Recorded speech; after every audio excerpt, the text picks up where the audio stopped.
Hello everyone, this is EP with you. আশা করি সবাই ভালো আছেন। হয়তো ভাবছেন এই ট্র্যাশগুলো দিয়ে কী হবে, এই ট্র্যাশগুলো কীভাবে ট্রেজার হয়ে ওঠে চলুন দেখি। জার্নালিং ম্যাটেরিয়ালগুলো এত এক্সপেন্সিভ হয় যে আমার মতো অনেকের পকেটই হয়তো ফেন্টেড হয়ে যায়, কিন্তু ফেলে দেওয়া কিছু জিনিস ব্যবহার করে আমরা দুধের স্বাদ ঘুলে মেটাতে পারি।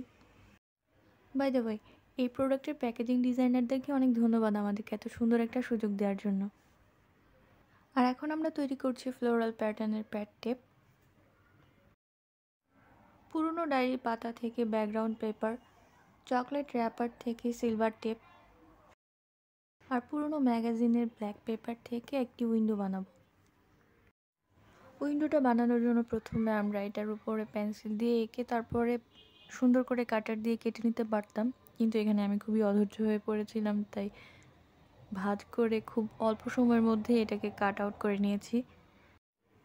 এই ব্ল্যাক উইন্ডোগুলো খুব সুন্দর একটা ভাইব দেয় জার্নালে, তাই আমি এটাকে কাট আউট করে নিলাম। এখন আমরা সেই প্রতীক্ষিত জার্নালিং করা শুরু করব। বাই দ্য ওয়ে, এই জার্নালটাও আমার হাতে তৈরি করা। এর কভার পেজ হিসেবে আমরা চকলেট ওয়েফারের একটি প্যাকেট নিয়েছিলাম, তাতে খুব সুন্দর একটা কিউট কাউয়ের ছবি আছে। এখানে ব্যাকগ্রাউন্ডটা সেট করতে গিয়ে আমি খুব স্ট্রাগল করছিলাম। যদি আগে এটাকে আমি সুন্দর করে মাপ দিয়ে কেটে নিতাম তাহলে হয়তো এত স্ট্রাগল করতে হতো না। এরপর আমরা একের পর এক আঠা দিয়ে এই এলিমেন্টগুলো এখানে বসিয়ে দেব আমাদের ইচ্ছে মতো।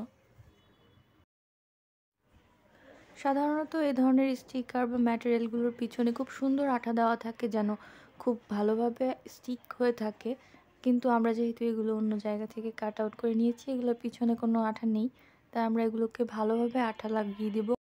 কারণ আমি চাই না এত সুন্দর করে জার্নাল তৈরি করার পর সেগুলো খুলে খুলে চলে আসুক, আর তাতে এটার সৌন্দর্যও নষ্ট হয়ে যাবে। জার্নালিংয়ের ক্ষেত্রে যদিও কোনো নির্দিষ্ট রুলস নেই, কিন্তু আমার কাছে মনে হয়েছে ব্যালেন্সটা খুব গুরুত্বপূর্ণ, যেটা এটার লুকটাকে খুব সুন্দর করে দেয়। খুব অল্প এবং সিম্পল কিছু লাগিয়েও একটা জার্নালকে খুব সুন্দর একটা লুক দেওয়া যায়।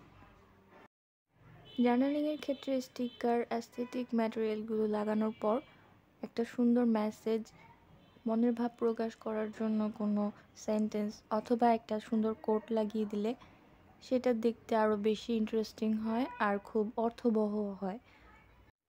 আর এরই মধ্যে তৈরি হয়ে গেল আমাদের ট্র্যাশ থেকে তৈরি করা জার্নাল। আশা করি অন্য কোনো এক্সপেরিমেন্টে আবার দেখা হবে। সে পর্যন্ত ভালো থাকবেন, সুস্থ থাকবেন।